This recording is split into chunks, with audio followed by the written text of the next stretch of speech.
In this video today, I'm going to be talking about the GKTech Hydro combo package for a 350Z. I bought their combo package because I felt like it was the best price on the market, and GKTech seems like a really good company as well. So I went ahead and purchased it. The reason why I'm making this video today is because a few people have had trouble installing it, or they ran into issues. One guy bought an extra brake line because another guy on YouTube was having problems when the car was under load. It would come up and hit the T-fitting for the brake caliper lines because he mounted it, and most people are mounting it above the diff because they want it to be in the center of the car. I went ahead and mounted on the subframe, so I didn't have to buy any extra material lines or anything like that. I used everything that GKTech provided, and I had absolutely no issue. I'm running the Akibono calipers, so this kit works with the stock G35 350Z calipers and the Brembo calipers and the Akibono calipers as well. Like I said, I had absolutely no issues other than I had to do a little bit more trimming than most because I have a cooler work shifter, and the shifter plate's pretty big, and I wanted to mount it in a certain location, but that's on me, that's not on the kit. My trimming job on that was not the greatest, but it is a drift car, so appearance is kind of high up there, but it's going to be covered, so I'm not too worried about that. For my shifter trim, I cut a little bit big just because I messed up and I bled the brakes before I started trimming for that. So my only advice going forward for someone who bought the kit and hasn't installed it yet is mount everything up and like you normally common sense would, and then start trimming your AC trim, shifter trim, whatever you want to call it, because I did the opposite way. I bled everything because I was excited, and now I'm here trimming the AC shifter trim, trying to make it look good. So I'm going to cut too big versus measuring it at first and before bleeding it, so you can remove the rod up and down, and then at that point you can actually come out with a cleaner look. But I'll give you a walk around and then show you how I mounted everything, and maybe it'll help you in the future, who knows, but we'll go to the next part. So there's the hydro mounted underneath my radio. You can see the line that comes off the hydro, comes straight over, drops down. That grommet right there that I use is a LS valve stem seal.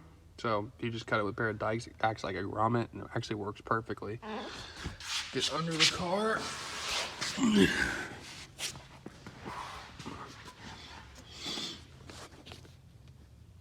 You can see the grommet right there. Fits around the hole perfectly. Come around the zip tie to e-brake cable. And keep coming down. And this is where some people were running into an issue.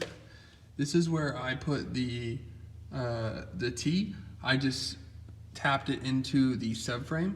None of the lines are really tight at all, like where they would bind up at all under load, but it missed the diff, and a lot of people are running into issues where they're putting it above the diff, and when the diff rotates up, it's actually hitting the flange of the T. So I went around the T, and I also bent this little metal thing right here, so it's not gonna be, I don't know if you can see it better, it doesn't really touch it, sharper. So it's not sharp, it doesn't cut the lines, but then I go around the axle. So the axle is going to come right here. It's a terrible video. But the axle is going to come right here, and it'll miss it. So it goes over the subframe, and it's all loose, so nothing's going to stretch or compress. Goes straight to that caliper, and this line, it's going to be kind of hard to see, but you can kind of follow it. It goes over the diff, over the suspension arms, and then straight to the caliper as well. No hard kinked lines, nothing's really tight. I mean, the fittings are all bled and everything, but it's this way you're away from the diff, and under load and compression, nothing's gonna hit. Here's my shifter trim cutout. And the Hydro e-brake installed. The Hydro clears the double DIN radio.